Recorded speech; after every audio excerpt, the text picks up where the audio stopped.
This is the Big O Show. This is the Big O Show.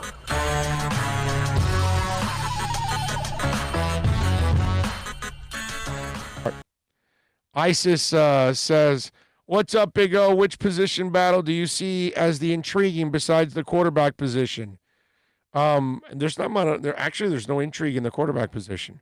It's Fitz for now until Tua's ready. I mean, there's really no intrigue. Intrigue. Running back, there isn't really intrigue because it's a team thing with Breida and Howard. Wide receiver, I don't think there's intrigue. If Preston comes back and plays the way he did, you got your top two guys. I think the intrigue will be at defensive end because there's a rotation of all kinds of guys. And because they're outside of Cal Van Noy, everybody else is, their pay is not that much of a difference. So I think there's a chance that you can see competition there where maybe one of the better pass rushers elevates himself, and whether it's Agba or Lawson or something like that, and becomes more of the featured guy. Obviously, the battle on the offensive line. Okay? From the Hunts to the Dorseys to the Dieters, all these different guys that are here to compete for starting spots. The offensive line, to me, is probably the most intriguing battle of them all because, believe it or not, the Dolphins have enough to start and maybe actually have one or two competent backups too. And that's where I kind of like the position that they're in at that spot. You know what I'm saying?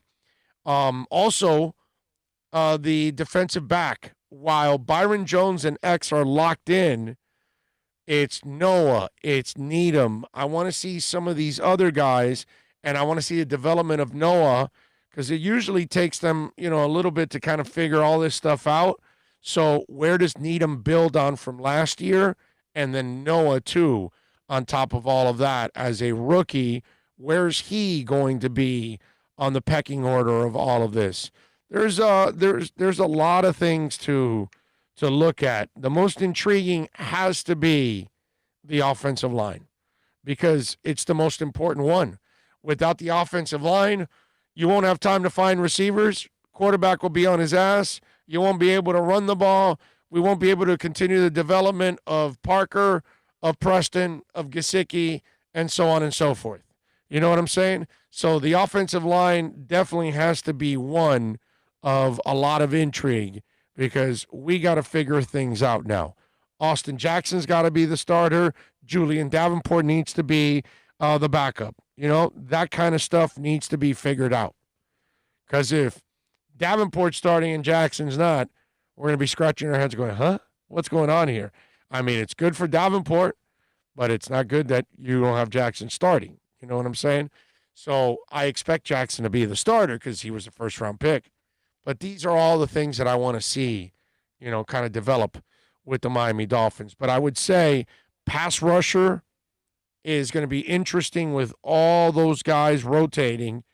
And then offensive line is another one that I'm definitely looking forward to because that's going to be a situation that bears watching, and maybe the entire season lays on the balance of the offensive line. Seriously.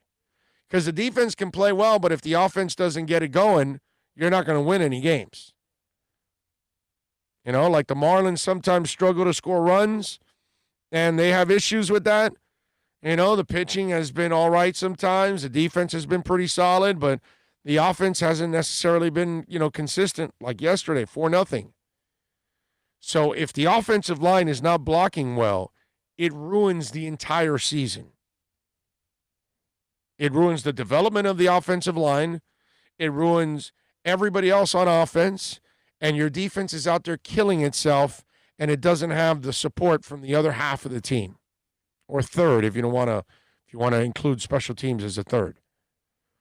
So offensive line would have to be the most important important competition because the domino effects to that is just devastating.